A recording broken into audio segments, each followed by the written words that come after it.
За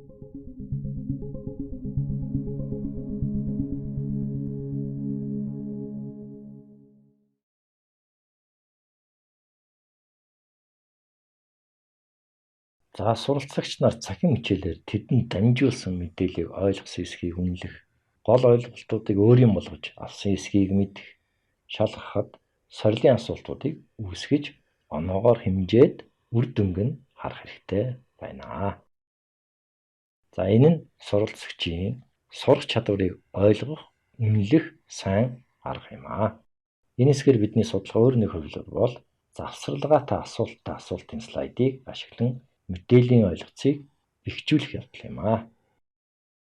Дасгалын хавцнаас Orientation 0526 story файлыг нээсэн ба Welcome слайдыг нээсэн байна.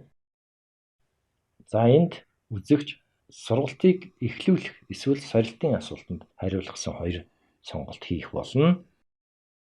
За завсралгаатай буюу завсрын асуултыг төслийн дундуур үе оруулж болох ба ийм асуултаа слайдын оноог төслийн ерөнхий сорилын үр дүнгийн оноо руу оруулах хэсгийг шийдэх боломжтой байдаг. За яаж хийхийг одоо үзье. 1-2 гэсэн слайд руу очие. За энд Ландон жишт буудлын түүх харагдаж байна. Товч түүх харагдаж байна. Үндслэн байгуулагчийн тухай эхний өгүүлбэрт бичсэн байна. За энэ ойлголтыг бэхжүүлэхийн тулд асуултын слайдыг энэ шийний төгсгөлд эсвэл шууд энэ слайдын дараа үүсгэж болох юм. Энэ слайдын дараа асуултын слайдаа үүсгэе.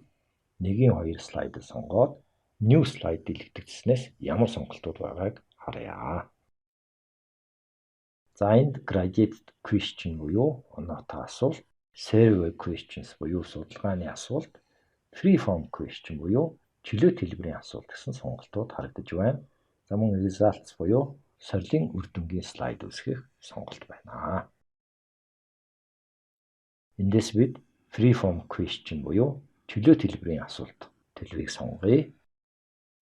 За энэ чөлөөт хэлбэрийн асуултуудын төрлүүд гараад ирлээ.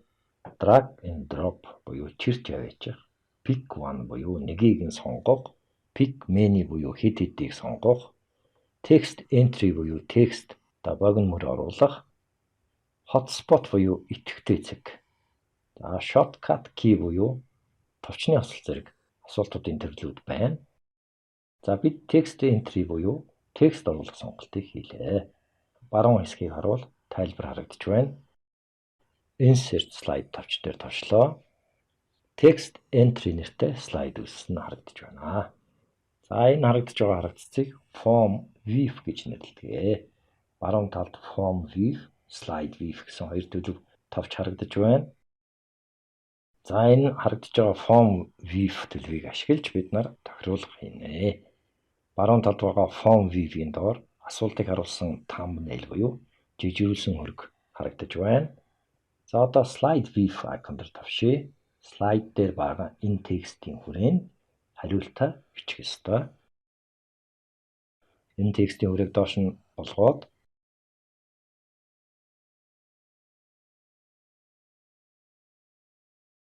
текстийг голлуулахын тулд Home гэснээс Center icon дээр товчлоо.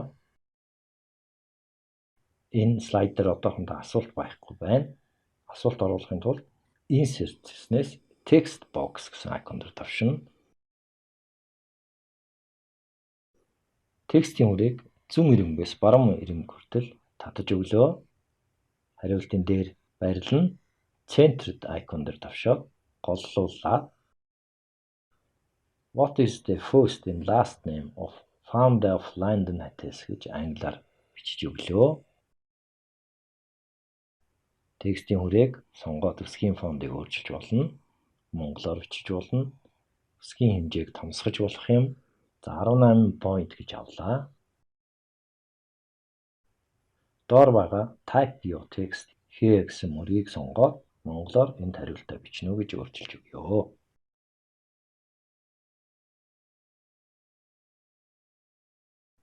Цаад дэвсгэр дээр товшоод deselect хийж байна. За ийм байдал нь үзэгчд харагдаж байгаа төрх байдал юм. Одоо зөв хариултыг оруулж өгөх хэрэгтэй. За ингэхийн тулд бид нар өмнө хэлж ирсэн баруун талд байгаа Home view icon дээр товшиж оруулж өгнө.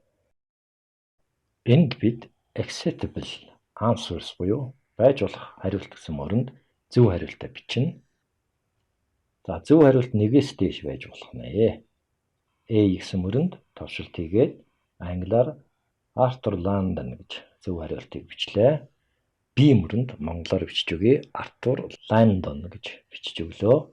Баруун дээд туланд answers are case sensitive буюу хариулт нь жижиг үсгийн мэдрэмжтэй байх итгэвчүүлгийг хийгээд өгвөл том жижиг үсгийг ялгана. Том жижиг үсгийн алдааг ялгана гэсэн үг юм.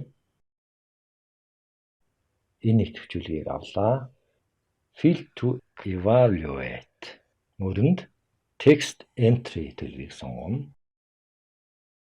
Submit button буюу хариулт бичээд танилцуулах гэсэн товч энэ тохиолдолд хэрэггүй. За учир нь энэ слайд асуултын слайд учир тоглуулагч автоматар submit гэсэн товчийг гаргаж ирж өгөх болно. Хариулт зөв бол гарч ирэх текстийг correct мөрөнд бичиж болно. Таны хариулт зөв байна гэж монголоор бичиж өгье. Зөв хариултанд 10 оноо өгөх юм байна. За хэдэн оноо өгөхийг өөрчилж болно? 5 оноо болголоо. За энэ оноо нь ерөнхий quiz буюу сорилын асуултанд тооцогдоод явж болно. Хэрв хариулт буруу байвал incorrect мөрөнд буруу байна гэж текст бичиж өгч болно. За англи тайлбарын хэвээр нь орхиё. Дээрээс feedback буюу гэдрэг холбоо гэсэн мөрийг харъя. За by questions буюу асуултаар гэсэн байна. Энэ төлөвт үзэгч асуултанд хариулаад зөв буруу тохиолдолд бидний оруулсан тайлбар текстийг харах болно. Дээр result slide мөрөнд known буюу байхгүй гэсэн төлөв байна. За бид дараагийн хичээлээр асуултууд үүсэх үед results slide буюу үр дүнгийн слайдыг үүсгэх болно. Тэр үед асуултын слайдаа үр дүнгийн слайд руу оруулах эс оруулгыг эндээс сонгох болно. За score мөрөнд by questions төлөвийг хэвээр нь орхилоо. Attempts гэсэн төлөв байна. Attempts буюу ордлогын тоог өөрчилж болно. 2 удаа ордлого хийх гэж өөрчлөе. Try again мөр бий болсон ба that is incorrect. Please try again гэсэн тайлбар байна. За хэвээр нь орхилоо. Одоо бид урьдчилан харахад бэлэн боллоо. Preview хийхдээ scene-ийг эсвэл төслийг бүхлээр нь урьдчилан харах хэрэгтэй. This scene гэсэн сонголтыг хийлээ. Боловсруулалт хийж байна. Эхний слайд гарч ирлээ. Describe гэх сургалтын тайлбарлалыг хийлээ.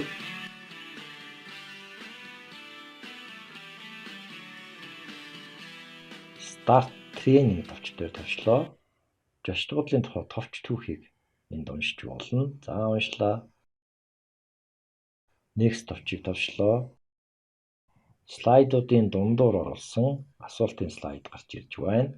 Landon жошдгуудлын үндэслэгчийн овог нэрийг бичнэ үү гэсэн асуулт энд байна. За хариуг нь доор нь товшиж бичнэ. За зориудаар Arthur Landon гэж монголоор бичээд өгье. Алдаатай бичиж өглөө. Submit товчийг тавьчлаа. Зориуд буруу бичсэн тул таны хариулт буруу байна. Дахиад оруулна уу гэсэн мэдээлэл гарч ирж байна. Одоо зөв хариулт болох Arthur Landon гэж бичиж өгөөд Submit товчийг тавьчлаа. Хариулт зөв байна гэж гарч ирж байгаа ба дараагийн слайд руу орохын тулд Continue товч дээр тавьшнаа.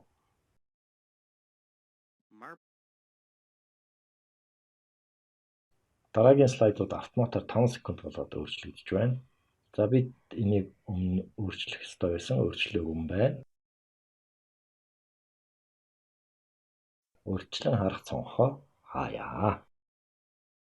Энэ хэсгийн слайдуудыг нэг нэгээр нь слайдын properties буюу шинэ чанарын тохиолдол руу орж шалгаж үзэх хэрэгтэй юм байна. Жишээ нь эхний слайдыг сонгоод баруун доотлон байгаа properties icon дээр товчлоо. Slide advanced мөрөнд by user гэж байна. За ийм байх ёстой. Дараагийн слайд нь асуултын слайд байна. Завсрын асуултаа слайд нь автоматар тохируулдаг тул алгасъя. Дараагийн слайдыг сонгоод харуул автоматар гэсэн мөр байж байна. by user болголоо. За бусад слайдуудаа ийм байдлаар нэг үчлэн шалгаарай. Ийм байдлаар бид завсрын гэж хийж болох сорилын асуулттай слайд хэрхэн үүсгэх тухай ойлголтыг энэ хэсгээр үзэж дуслаа.